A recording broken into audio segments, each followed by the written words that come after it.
Hello, everybody, and welcome on Into One Soccer today. Annie Petrillo, Oliver Platt, Gareth Wheeler, Jordan Wilson. How is the day after Canada? Are you still in shock? I think we are, and we're going to try to digest this and explain it and analyze it as best as we can, because never before have we seen a Dr. Jekyll, Mr. Hyde with the Canadian men's national team than in this 2-game series against Jamaica. Everyone was feeling great. I was feeling great. You were feeling great. Your mom was feeling great because the Canadian men, for the first time since 1988, pull off a victory in Jamaica. And they do so, under difficult circumstances with a game being delayed, and then postponed to the next day early in the morning. But they get the job done. They win 2-1. They get those 2 goals on the road, put themselves in a very good position. Second leg at home, BMO Field, the place where they have not lost since 2010. Jamaica has never beaten Canada as well on home soil. So you're looking at all these numbers and you're thinking, just close it out. 90 minutes and you can qualify for the Final Four, Concacaf Nations League. Again, this team has made winning trophies their goal, getting into the Final Four, they're crucial. And then, of course, qualification into Copa America. They have the 1-0 lead, guys, going into the half. 3 goals scored by Jamaica in the second half. They win 3-2. They're the ones moving on. Wheels, what went wrong? Oh, you want me to go first on this one? What went wrong? What didn't go wrong? First off, this is a massive wake-up call for the players and whoever remains at the association that things need to be done professionally, with focus, with maturity. And I don't think that we've been seeing a lot of that, and it manifests itself in moments which are decisive. You can't mess about in CONCACAF. We just saw in this current window, Trinidad and Tobago beat the United States, Honduras beat Mexico.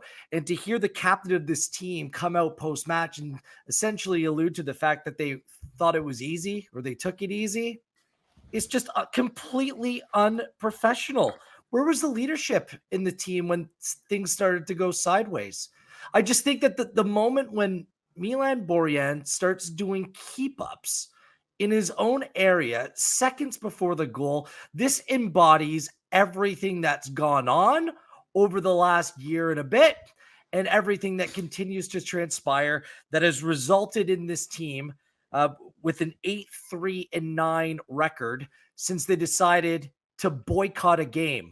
I repeat, the Canadian men's national team boycotted a game. You might have gripes with your association. You might want more. We understand all of that. But to boycott a game from that point, I don't think the focus has been what's been transpired on the field. And moments like that, it all comes about in entirely the wrong way. Where was the balance on the second goal? Too many numbers committed forward. It's just like to lose control of a game like that. It's just completely below the standard that's been set. And on top of it all, this creates a renewed sense of urgency. And I said this on One Soccer, that an interim manager, okay, it doesn't come with expectation. The Canadian Soccer Association needs to go out and get the best manager they possibly can. You're hosting a World Cup. There's no time to mess about. Understand that they want to hire a general secretary. Why is all of this taking so long? Because the substitutions that were made in that game by the coaching staff, and nice people. I have nothing against the people.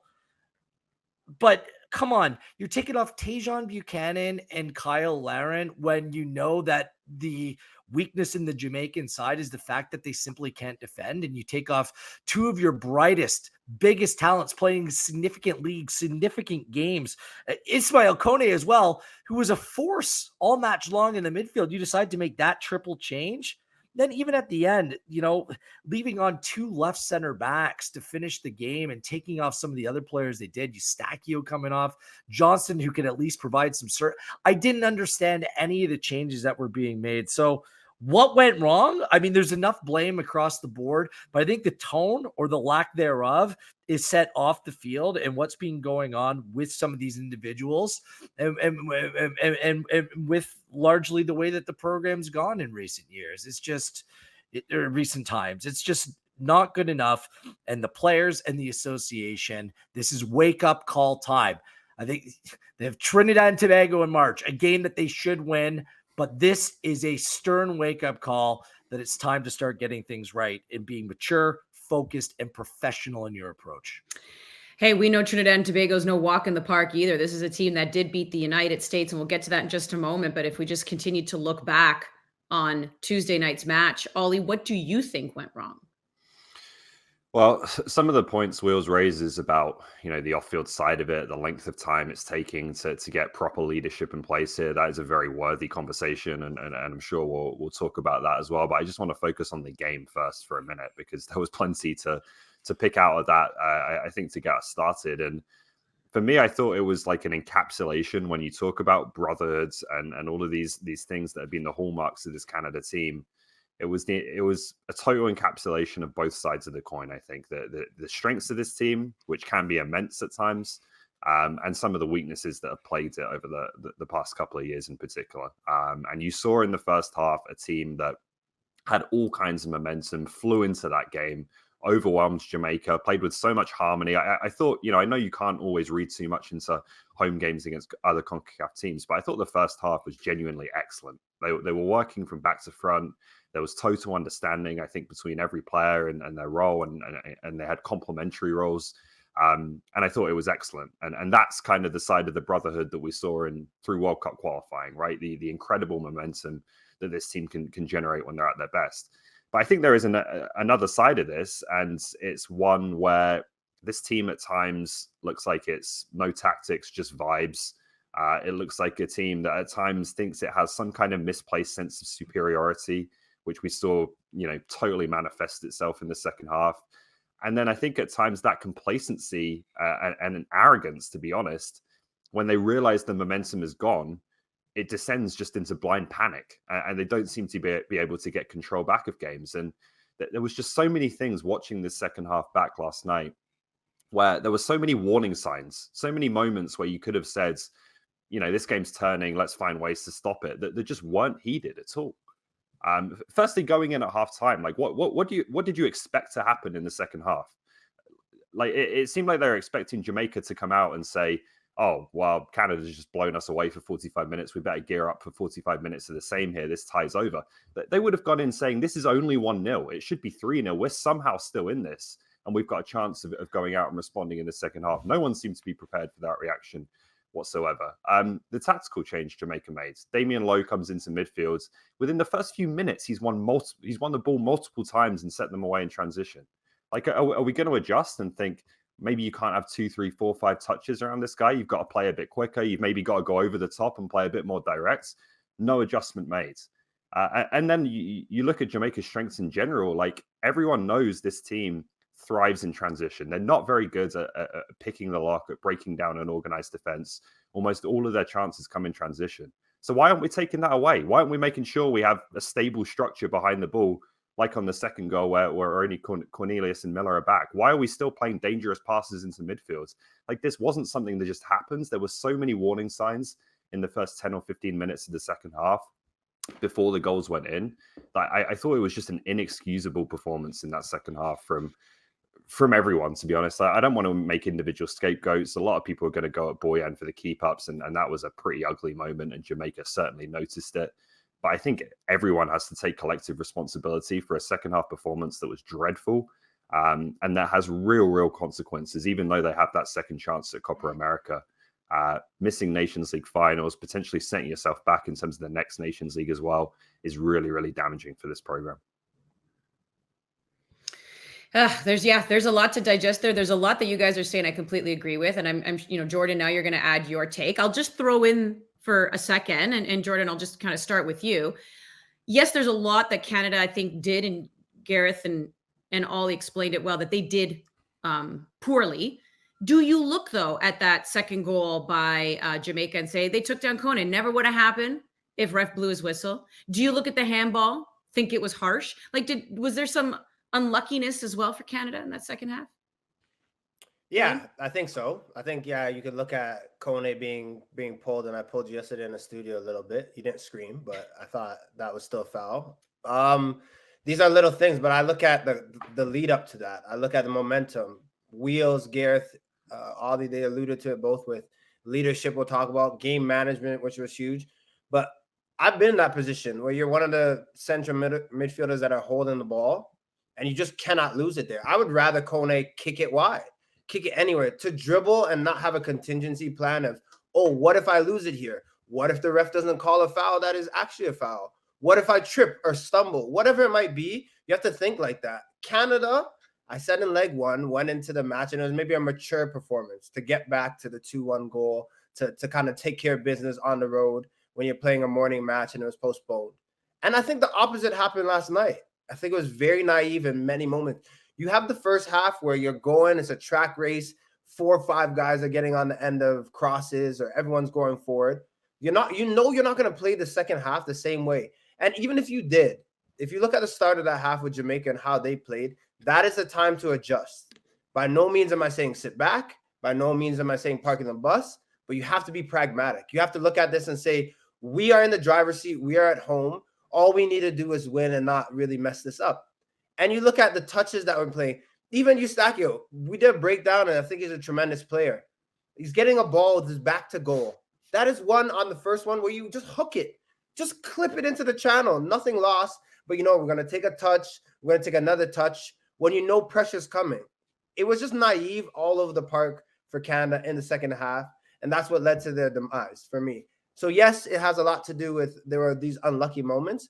But I think you create your own luck when you play this game as well. You have to be a bit smarter. You have to be a bit more noble and not give teams chance to come back in the game. Wheels made up a great point and talked about a great point in terms of leaders, because we could talk about Biello and tactics and who he took off and all these things. But again, he did get 3 out of 4 halves right. I think the leaders on this pitch, when it's time to talk about labor disputes, everyone's very vocal, want to talk about this. When it's time to take care of business on the pitch. Not everyone. Well, yeah, I shouldn't say everyone. But there are people, great point. Thank you for correcting me, Wheels. But there are people that in the limelight, that is the time to step up as well. You want to talk about all these things that are wrong with Canadian soccer? When it's time to take care of business on the pitch, that is the time to speak up as well. And I don't ever want to hear again Kings of Concacaf jargon. I don't want to hear it, because the moments like this where you need to step up and take care of business fell short. Can't say that anymore. There needs to be humility within this group. And you're going back to square one, in my opinion, in terms of when you attacked and you had the brotherhood and everyone was humble and everyone was ready to work and finish out games, this team was attractive. I think in the past 6-7 months, we've gotten away from that, and we need to get back to it. I just want to clarify one thing that I said. I was not trying to shift the responsibility for this loss on the Canadian Soccer Association, because at times they're a convenient target for many, especially people that don't understand the inner workings. Why I say it's a wake-up call for them is because they need their general secretary and they need a top head coach, and they need to hire some more leadership roles within this association, like now. Like, there is urgency to get that done now. What transpired on the field, that is the players. They took a chartered flight to Jamaica and back. During the anthem, Jimmy Brennan and I looked at one another. There were 30 players and staff members all lined up along the side of the field, arm in arm for O Canada. That's not the 11 players on the field or the staff that's in the crowd. Like, the resources are being applied when it's necessary. And I was at training on match day -1 and speaking to people that day and seeing individuals who showed up that day and what was going on, and then talking to people at the game last night. Some players on this team decided it was a good time to ramp up the labor talks once again and get involved with the lawyers and trying to get people and riled up and engaged. Why are you doing that match day -1 and on the day of a game? Go to win the game. Go to win the game. You for your WhatsApp groups, you can get online and do all this stuff at other times. It's just like when some of these players get together, from what I'm hearing, and based on what I saw, it backs up what I'm being told by multiple people about this. It's like when they get together, they can't resist the temptation to go back in and try to have that dig. It's like time and place, guys. That's why I question leadership, because most of the players don't care about this stuff. They want to go out and win. But a lot of these players that are kind of like, are the younger players. Like, when I looked on the field last night, and this is besides the off-field stuff. I'm so sick of that stuff. The on-field, 2 players who I thought played so well in the first leg and who do provide leadership. Stephen Vittori and Sam Adekubi, neither one of those players saw the field. Perhaps it's a quick turnaround. I understand. I get it. But it just shows you those gaps that still need to be filled. I know people want younger players to come into the fold. Which younger players have proved that they're better than the options? I know that they're now they're going to have to play younger players. They're going to have to give them a chance because this cannot be the status quo. Things need to change. That's why I suggested Luc de Fougeron, like maybe he should play. Instead of playing two left-footed center backs, maybe you need to play another player on the right. Like, there's no easy solutions here, but from the professionalism and the maturity, like some of this stuff just needs to stop, Andy. And they can look at themselves in the mirror when it comes to this. This is a loss that the players and the coaching staff need to eat. They're the ones that were on the field. They were the ones that lost control of the proceeding, which should have been straightforward. They should have gone on to win this game by multiple goals.